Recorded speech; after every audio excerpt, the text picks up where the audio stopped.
Hey everybody, thanks for joining the 8th module of the Root to Rise online program.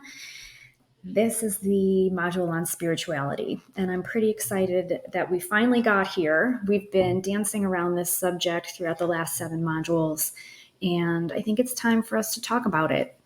I encourage you to keep an open mind as we go through this. Everyone is going to be coming from a different perspective, and that is okay. All are welcome here. The scientific and atheistic minded, the deeply religious minded. The beautiful thing about spirituality is that we all experience it differently, and it is a highly personal journey. So the first thing we're going to do is talk about the concept of a soul.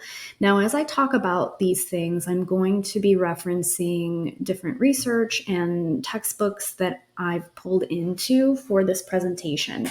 My personal belief system sits independently of that, and I'm happy to talk to you about my experiences and the learning that I've had over my journey. Feel free to message me through the journal feature here in the platform, email me directly. I'd love to set up a phone call if this is an area you want to talk further about and learn more about the various modalities within spirituality. I'd love to talk about it. So let's talk about the textbook definition of the concept of a soul.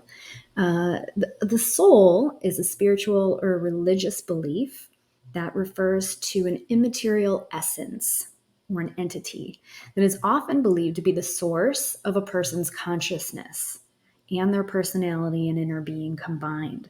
The idea of the soul has been the central concept in many religious and philosophical traditions throughout history, including Christianity, also Hinduism, Buddhism, and even ancient Greek philosophy.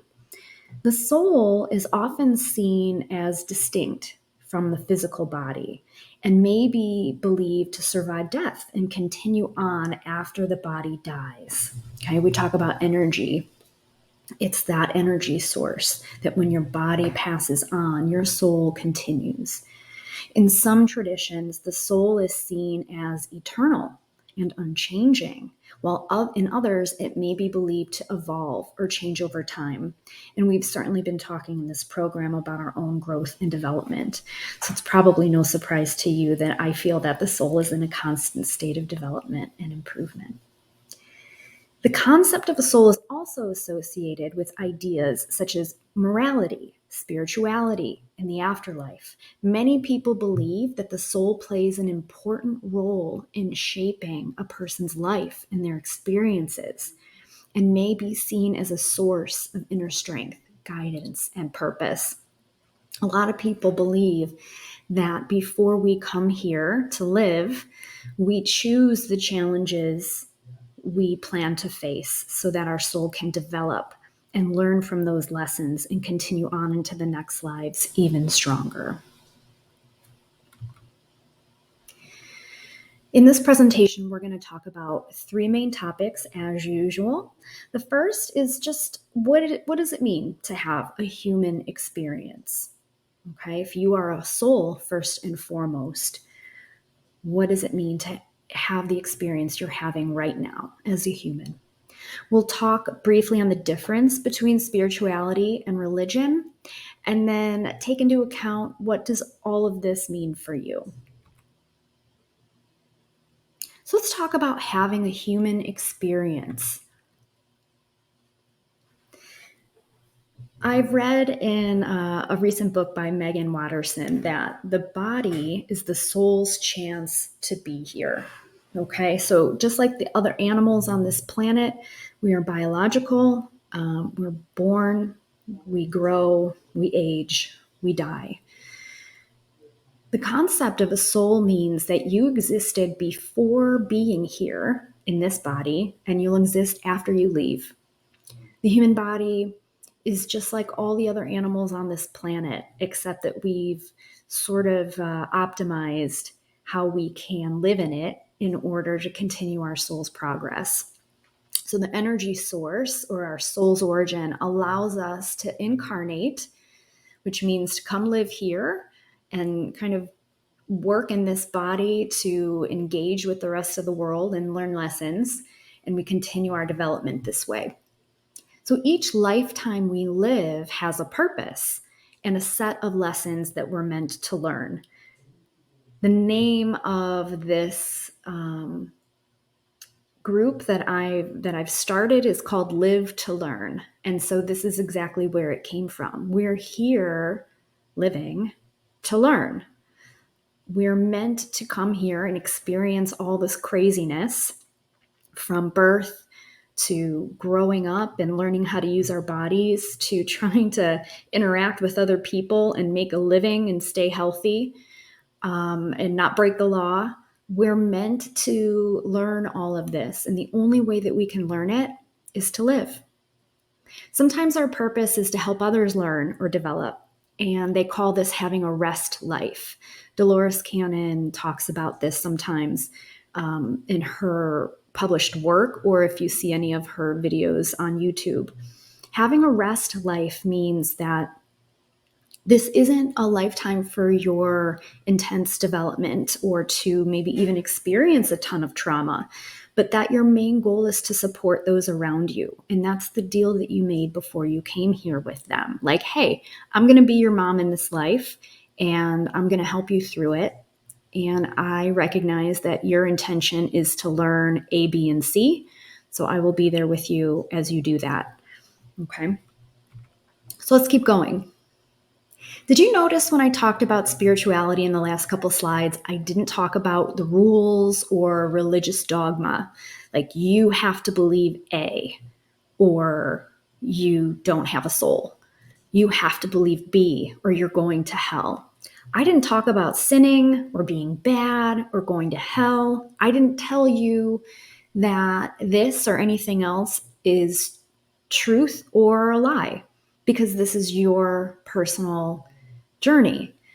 I didn't try to scare you with darkness or demons.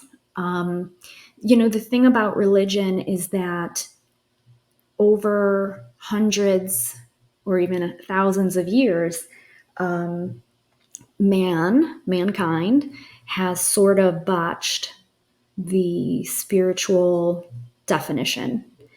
And you'll find that a lot of native tribes or Eastern religions or Eastern civilizations have really focused on the earth, connecting with the divine. And those are some of the best lessons to keep in mind when we're thinking about spirituality. Because even though we are spiritual beings, we're also here on this earth with these beautiful trees and plants and animals. And so we are all sharing the same plane of existence. We're all sharing the same level of vibrational frequencies.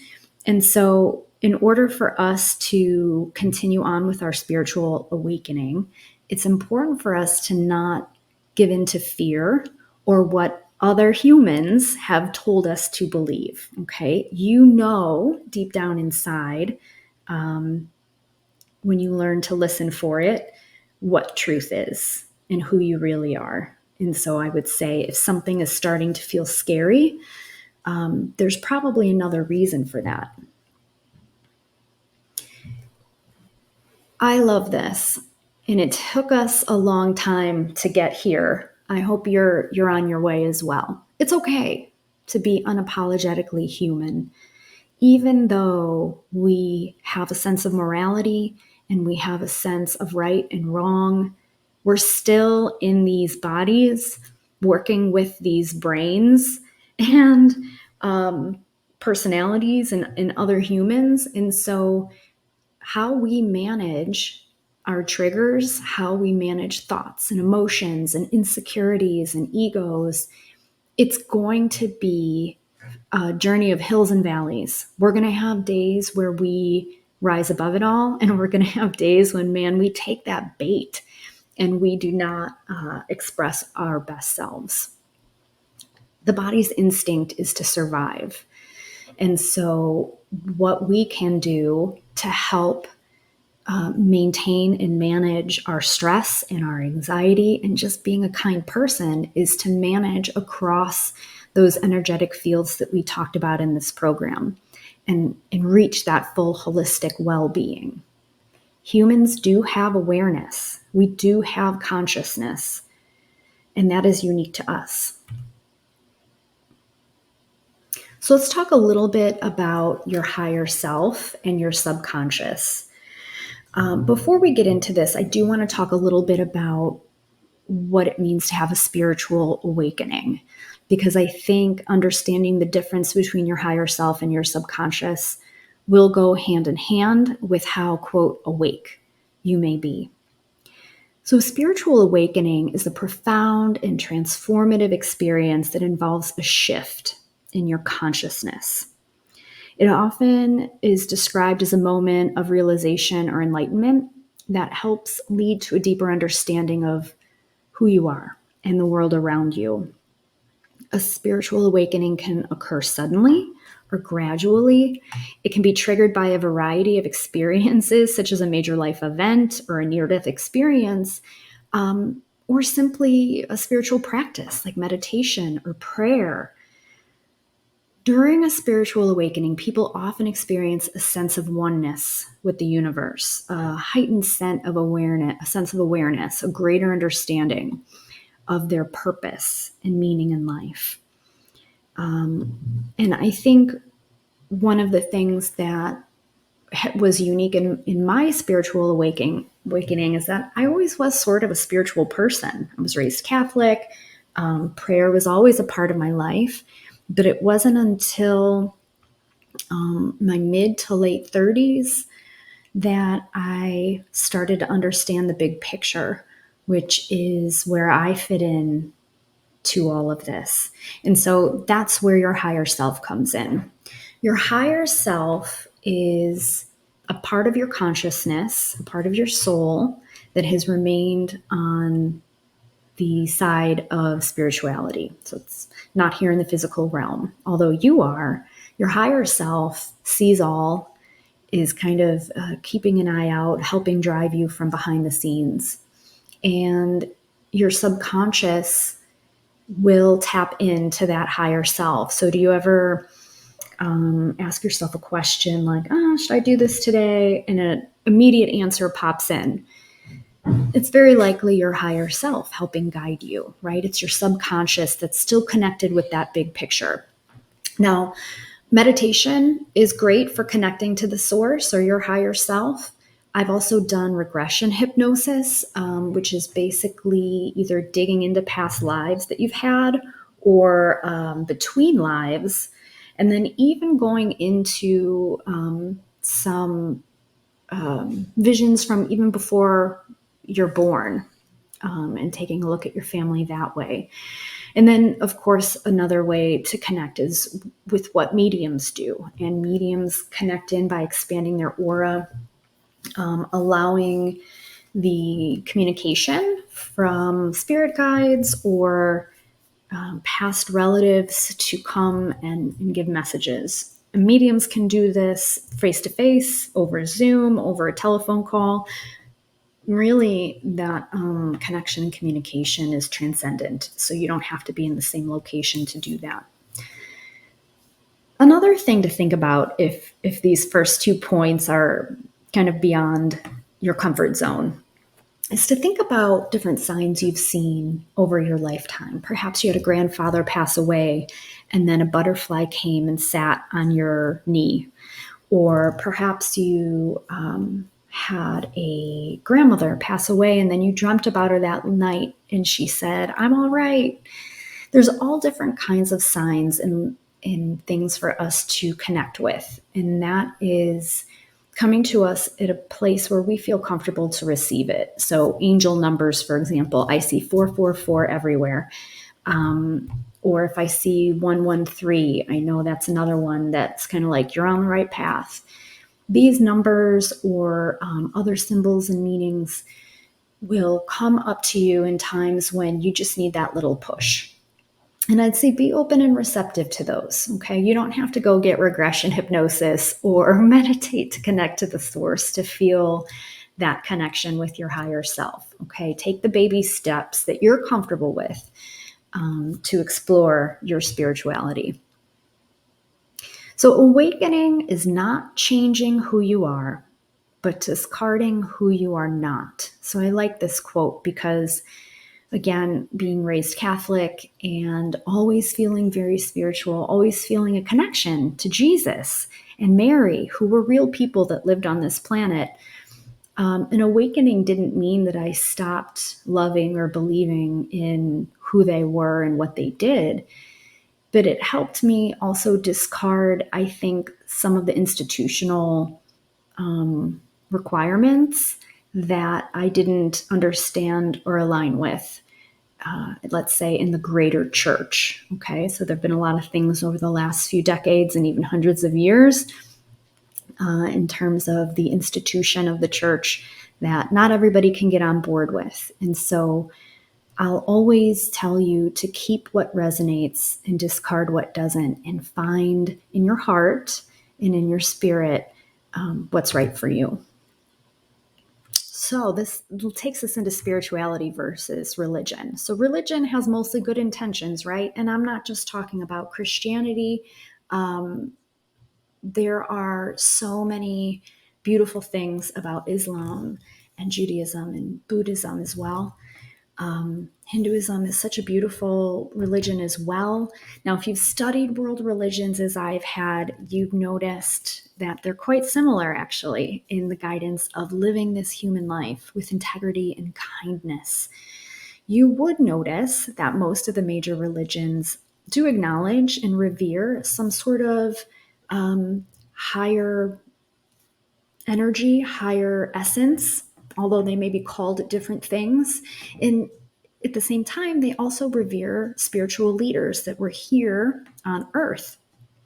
Now, in spirituality, we refer to these as ascended masters because we love them all. Love them all, think they all did great work, and they were all here for a purpose, scattered across the earth to help mankind grow and learn how to be moral and beings of integrity.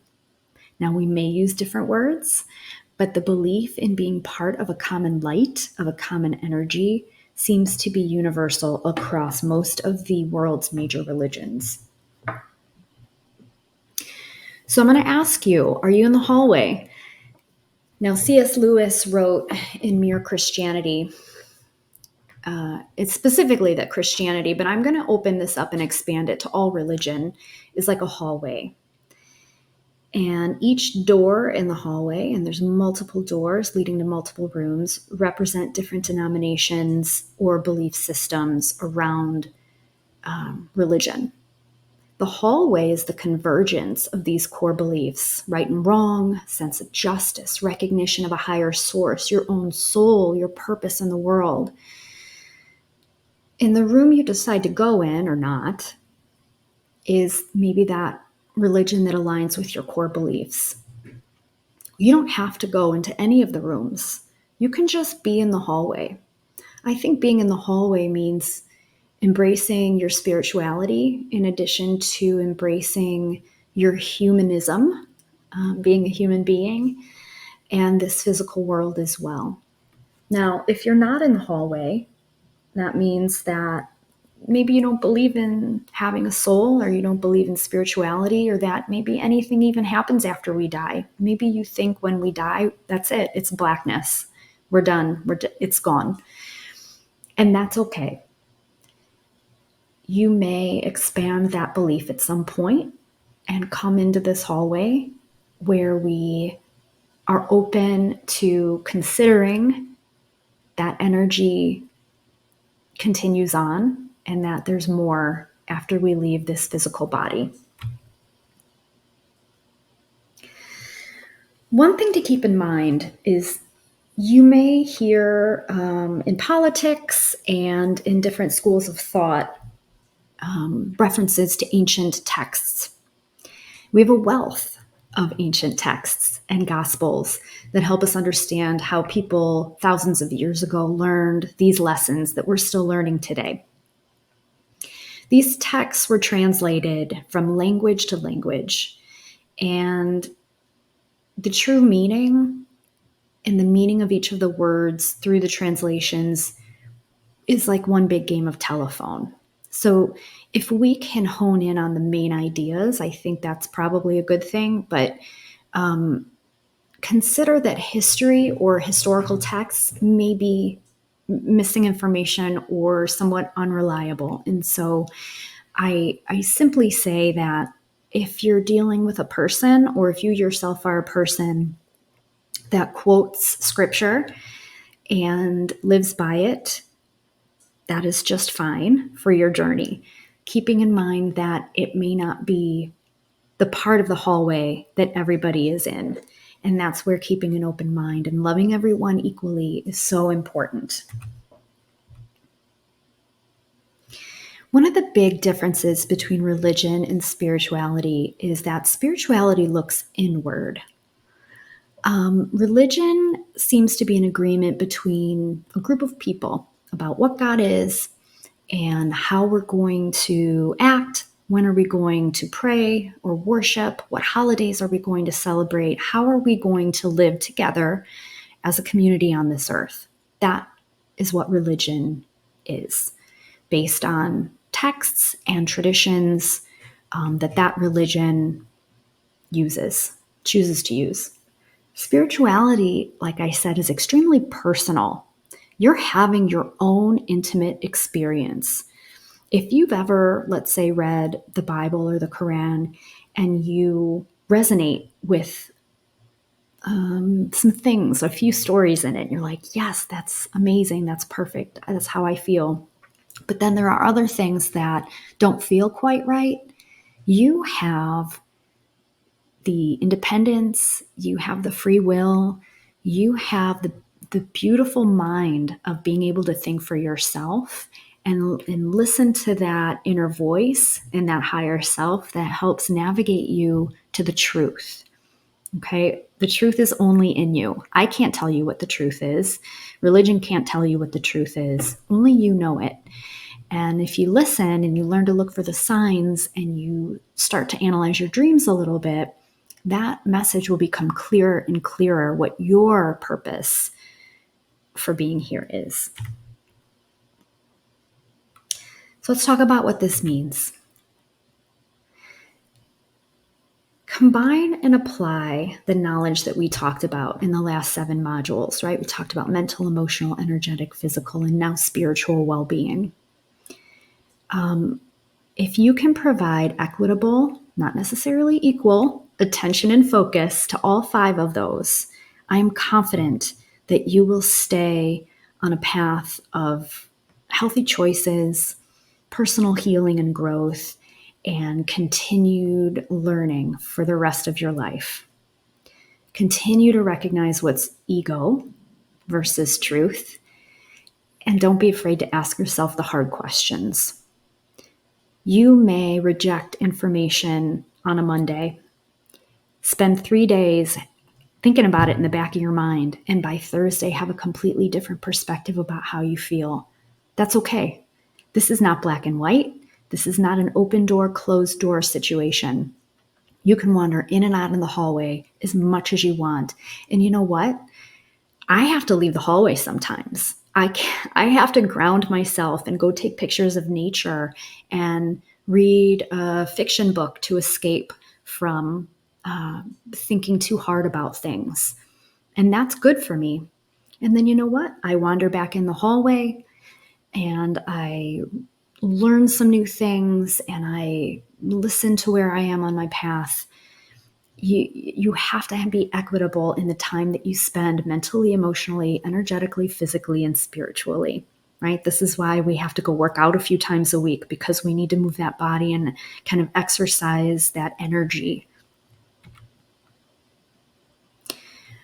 I encourage you to rely on your intuition. How does your body feel? What's popping into your mind? Do you have a simple knowing, like that gut feeling? Are you able to read other people's energy and your own? When you walk into a room and your husband or wife is having a bad day, like, whew, do you feel that the second you walk in? You're reading energy. Don't be afraid to call in some help. Whether you call this prayer or meditation, or whether you want to email me and be like, hey, I'm having a day.